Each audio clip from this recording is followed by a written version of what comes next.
Hey, good morning. This is Chris from Two Brothers Books Publishing, and I thought I would try something a little different since I started this channel last week, and it's gone much better than I ever would have imagined.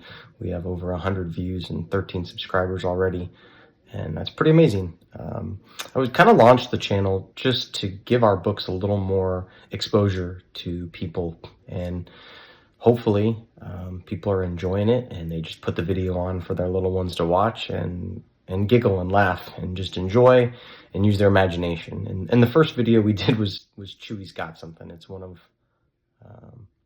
our favorites, and as most of you know, it's about this dog, and here he is, this little tiny guy here, and he's a mini Bernedoodle. So he's a Bernese mountain dog mixed with a poodle.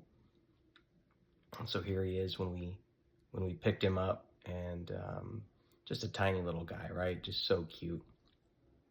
And what nobody told us was that a mini Bernedoodle gets really big. So here's what a Bernese mountain dog looks like, fully grown. Just an absolutely huge animal, right? Mixed with a poodle. And then you get this gigantic dog. And so, as some of you know, not quite the mini that I was promised, but anyway, we made the best of it, and we decided to make a story out of it. And what I get a lot, especially when we go out to little local craft fairs and whatnot, is people want to know, like, how did this start? How did Two Brothers Books start? Shout out to my Grand Canyon fans and to Black Rifle Coffee Company. Love you guys.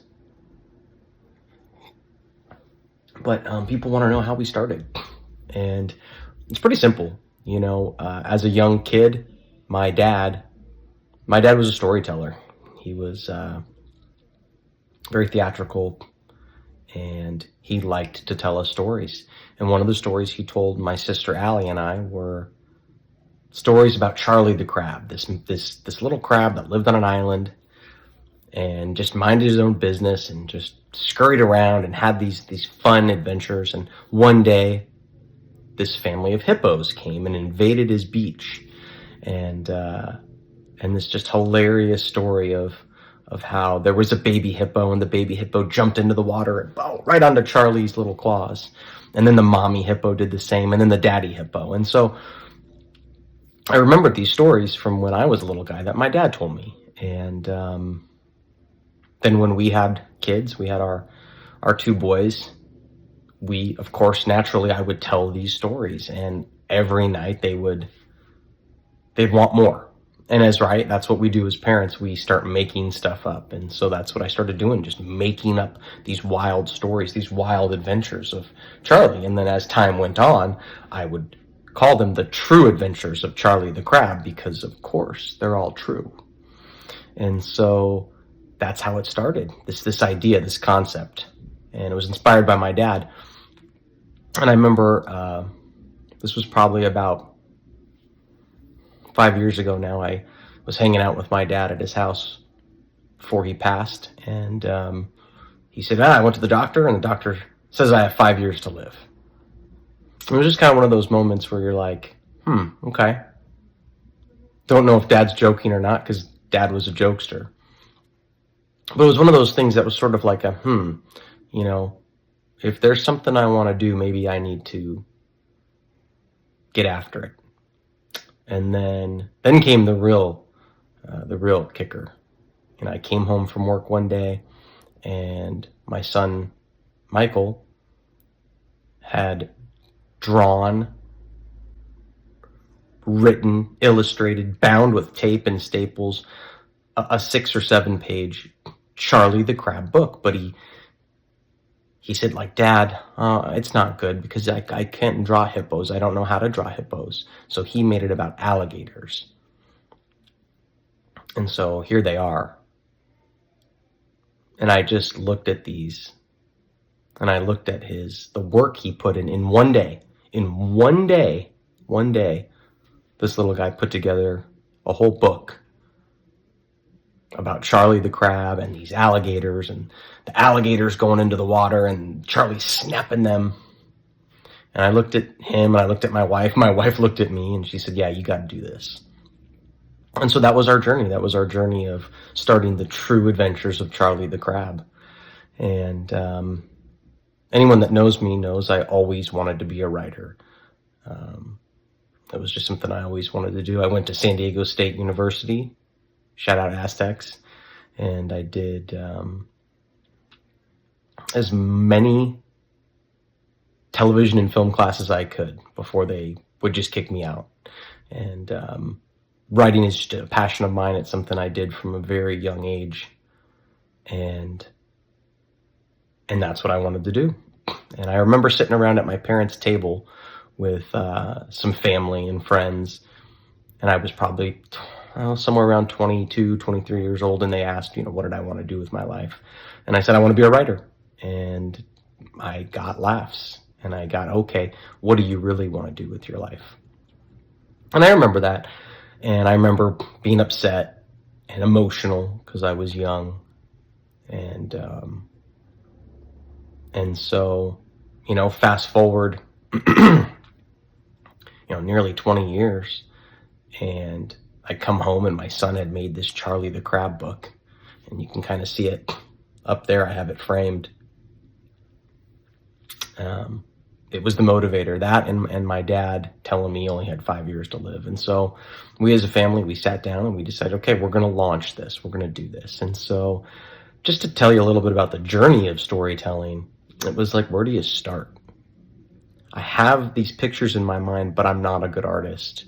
And, talk to some people that I know that are artists. And what I found out was there's a lot of people with a lot of talent, but until you hire them and pay them, it's all theory. None of it's real. And so once I started realizing I gotta just do this and pay somebody, that's when Charlie started to take shape. And I worked with the artist Melina, and she was just fantastic. She was fantastic to work with. And shout out to 99 Design. If anybody out there is looking for great artists, highly recommend 99 Design. I hit a grand slam, first at bat, hit a grand slam and found her. I've worked with some other artists on there, but things didn't go so well. But something I do like about 99 Design is that they offer legally binding contracts, wherein once you pay your artist, you own the rights to the art. And that's just sort of part of the gig. That's part of what they know and what they sign off to. And so I started working with this artist and would talk to her about my ideas and my vision. I could see it in my head, but I just don't have the artistic ability. And that's how Charlie came to be. That's how Charlie came to, be brought to life. And once he was brought to life, the stories just flew, right? The first story of Charlie, the flip-flop surfing crab, where this mysterious object washes ashore, and what is he to do with it? And quite frankly, that was my first book, my first entry into publishing, my first venture into this, learning about ISBN numbers and learning where do you buy an ISBN number from. And if you don't know, you're going to go to Bowker, Bowker, Bowker.com. Amazon does provide you free ISBN numbers, but then they own your book. So you don't want to do that. You definitely want to go and buy a bundle of ISBN numbers.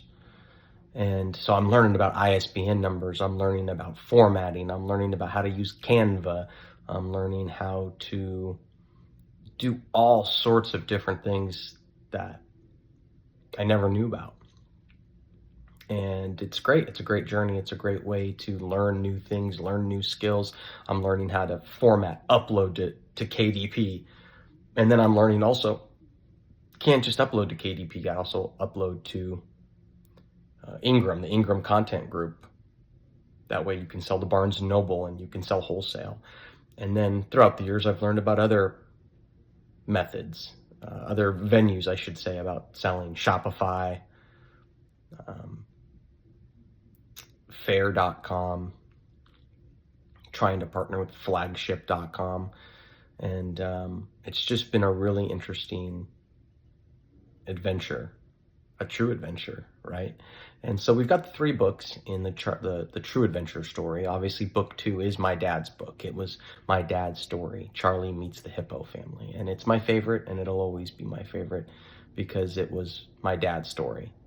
And there was no greater joy for me than to put that story onto paper and have it published and have people be able to not buy it. It's not about people buying it. It's about my dad's story getting out there to everyone, to the world, and to be memorialized forever. And that's pretty cool to know that long after I'm gone, that my kids will be able to read that book to their kids and their kids and their kids, and have a real connection, have a familial connection with something that their family did. And so then that led us to our next book, Hank the Hawk. Again, these are one of those stories where I'm sitting around with the boys and I'm just making things up out of the air. We have another one that I have not copyrighted or written yet with Tommy the Turtle. And you'll see in Hank the Hawk here, there's a reference to Tommy the Turtle at the very end. But you'll have to either find the book and read through it to understand it or to get it. And there's plans for Tommy the Turtle one day, but the art is expensive. Anyway, going back to Hank the Hawk, I just thought it was really cool to have, I really had this idea because, as a lot of you know, my youngest son, Nolan, wears glasses because he's blind in one eye. And I don't believe in teaching a lot of messages in our books. We believe in just the imagination of a child, but I wanted to normalize glasses, kids wearing glasses. And I thought, what cooler way to do that than a hawk, right? A hawk that patrols the skies, and hawks have perfect vision. They have fantastic vision. They can see deer mice from a half a mile away. What cooler thing though to have a hawk that has vision problems and wears glasses. And I just thought that was really cool to do. And I drew some inspiration for the Hank the Hawk book from some other books that we've read, particularly Curious George. And I just liked some of the formatting and some of the ways the artist would zoom in on certain things, almost like a picture within a picture. And I just thought that was really cool. And so I worked with our artist to bring that to life, bring that vision to life. And so those are the 3 Charlie the Crab books. That's how this started. It's just really been an adventure again. And so then of course we moved on to the Chewy book. And now as my kids have grown older, then they were yearning for more. They wanted more than just picture books. And so then it became chapter books. Let's write some chapter books. And we went through so many different ideas. But it's a family operation. We sit around on the couch, or, at night they jump in the bed and I grab a yellow notepad and I just start writing down ideas. And they came up with the first 4 ideas for what eventually came to be Solved by Sunset, a 2 brothers detective mystery series. And there was just something so cool about Solved by Sunset, because I had this idea of kids like we used to when we were younger, running around at night, not at night, they're running around in the daytime and playing until it was nighttime, until the sun went down, until the lights came on. And I know for younger folks, that's sort of a myth, right? Oh, we drank from the neighbor's hoses. Well, we did. And we didn't wear bike helmets. No, we didn't. Do I make my kids wear them now? Yeah, I do. But there was just this idea of out playing until the sun came down at night.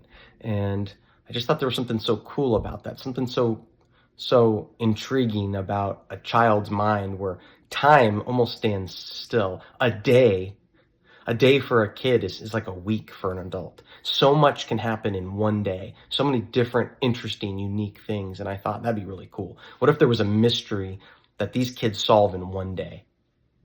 And I drew a lot of inspiration from our backyard fort that I built. with the help of my boys and the help of my dad before he passed. And it was something, again, special to me. As you can see, there's a theme here, a lot of inspiration from my own father. When I was, I think, 5 or 6, he made me a fort. And so I wanted to make my kids a fort. And so we built a fort in our backyard during COVID. And it was pretty cool. It was pretty cool to build that, and especially to have building and safety say, I built it to code. That was pretty cool. Pretty cool to get a compliment from professionals that, hey, I did this right. And that's a testament to the things my dad taught me. And so anyway, I drew a lot of inspiration from our own kids and from family members and from our own experiences. And I thought, let's do this. Solved by Sunset, a two brothers detective mystery series. And then what was really, truly difficult as a storyteller is I didn't choose the mysteries. The kids chose them for me. And that was really difficult as a storyteller. Usually you write the story and then come up with the title, or you have a concept and then you come up with a working title. But from brainstorming, I just went with the kids and I said, you know what, we're gonna do it. And so the first one was the mystery of the missing bicycle, and the second one became the mystery of the missing suitcase, and the third one, which is currently in production now and quite frankly is very difficult to write, is the mystery of the missing tuxedo. And then the fourth book in the Two Brothers detective mystery series, the Solved by Sunset series, is the mystery of the missing lamp. Again, guys, not necessarily ideas that I came up with. These are from the kids' minds. And as I'm writing the chapters, I go over these with my kids and get feedback and ask, what would you like? Oh, we want the character to eat Cool Ranch Doritos, and we want this character's nickname to be Snacks, and just all these little things that if you've read any of the two Brothers Detective Mystery Series books, chapter books, you'd understand. And gotten really great feedback from people on it. And, we're going to continue. We're going to keep pushing on and write a few more books. And eventually I will get to some of the novels or ideas I have for adult fiction. But right now, that's where we're at here at Two Brothers Books Publishing. We are committed to providing fun, imaginative, safe content for children. We don't believe in injecting politics or social issues into our books. We don't believe in teaching lessons. I know everybody wants a lesson taught right now, and I just don't think that's my job to do. I think that's best left up to moms and dads and grandmas and grandpas and aunts and uncles. And that's not for me to try to put my views onto paper and push that on anybody. I just want kids to be able to open a book in a safe environment and parents to know that they can read it, and you're not going to have to worry about what's in there. You're not going to have to wonder if there's some hidden message. There's not. It's just pure imagination, pure fun. And I just want your kids and everyone's kids to just enjoy it. This time period for them to be a child is so small. And so anyway, that's a little bit about Two Brothers Books Publishing. And you can see by our logo, it is based off of my two boys. And I think this is going to be something that'll be they'll look back on and feel very proud that they were a part of as kids. And not too many kids get to say that they were co-publishers on a book, or that they helped their family publish a book. So anyway, hopefully you've stuck around this long. You check us out at twobrothersbooks.com. It's the number 2 brothersbooks.com. That'll take you to our website where you can purchase the books directly. You can download our media kit. You can contact us. And, I'm more than willing to discuss any ideas that anybody has, including readings at schools, readings at libraries, readings at Barnes and Noble, those types of things. Of course, I want this this to be lucrative. It would be great. It would really help out. But that's not the main reason we're doing this. The main reason we're doing this again is just to encourage early reading, encourage letter recognition, and encourage imagination. So that's a little bit about us. Thanks for tuning in. Stand by. I've got a couple more story times coming. Bye.